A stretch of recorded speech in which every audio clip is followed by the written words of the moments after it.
What has happened, Magnus sites? I have not had a chance to see this yet. Well, I would like to know the drinker's thoughts on it. So, let's get it.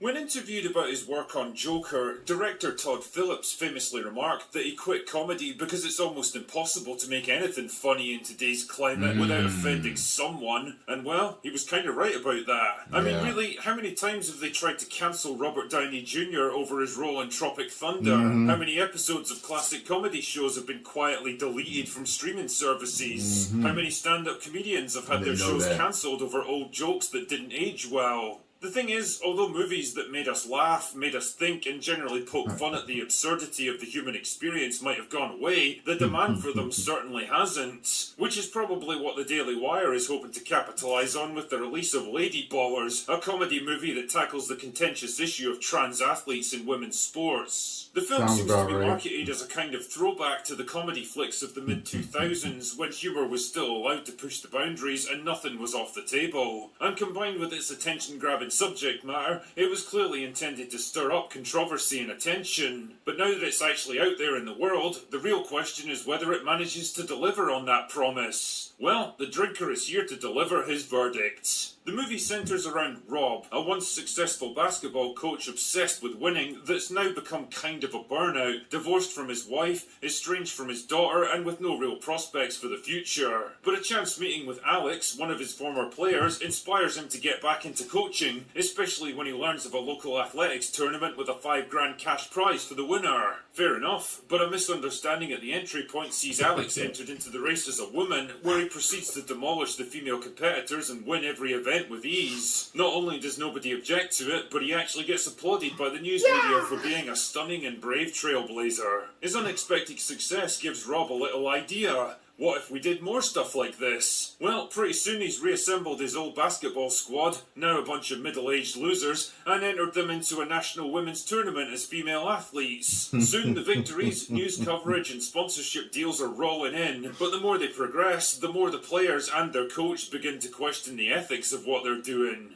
You know, there's something weirdly surreal about watching a movie made from the exact opposite perspective of everything else that's come out of Hollywood in the past 10 years. Lady Ballers makes zero attempt to hide its conservative leanings and gleefully mocks pretty much every major issue that's been considered a sacred cow until now, from environmentalism to female empowerment, racial discrimination, diversity and inclusion quotas, and of course, transgender athletes. The core premise of the movie, that men competing against women gives them an unfair advantage and risks pushing female athletes out of their own sports, is something that's been tackled already, and arguably better, in shows like South Park. The difference is that South Park tends to present both sides of an issue and mocks the Tell me what episode that is, y'all. While committing to a fairly balanced compromise, Lady Ballers comes down squarely on one side of the issue by pushing it to its most absurd conclusion, two teams of men pretending to be women so they can compete against each other in the final match, before hitting the reset button on the whole thing. For the most part, it's not really as edgy or as ruthless with its subject matter as I expected. In fact, it's almost like it doesn't quite know what to do with the premise once it starts running with it. Apart from showing men physically destroying smaller and weaker female athletes over and over again, the film doesn't feel the need to explore the issue in more depth or complexity. Maybe that's which the point. Is a shame, really, because at close to 2 hours, it's pretty long for what it actually delivers. A 90-minute cut would have trimmed the fat and delivered better pacing. The actors are serviceable enough for the most part, I guess. Nobody's going to be winning any Oscars for this one, but it's pretty much the level of performance you'd expect from a sports comedy like this. Ultimately, though, the fate of this film is going to be sealed by one question.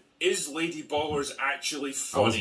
Does it make you laugh on its own merits? Or is it just coasting on the fact that it's a giant fuck you to everyone on the opposite side of the political divide?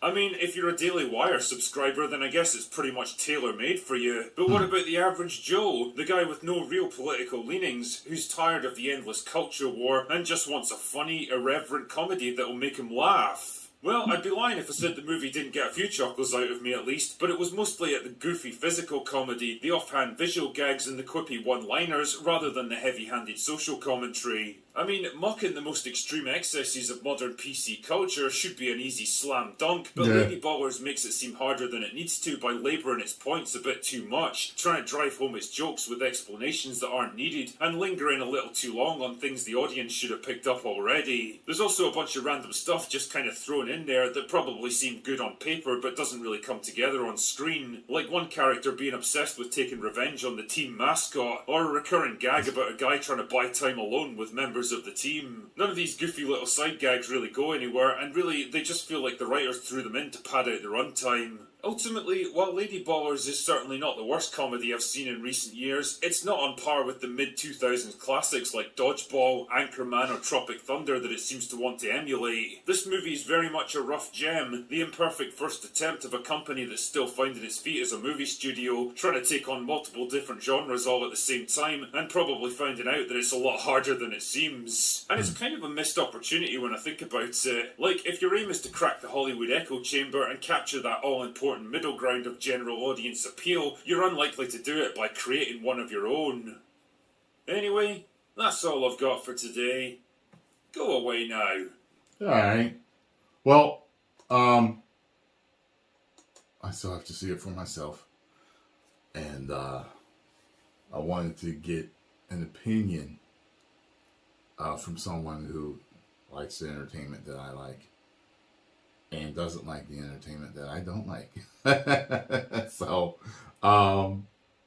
it seems like, at least from his review, that I will have at least average good time with it, which means it'll probably be a 3 out of 5 for me.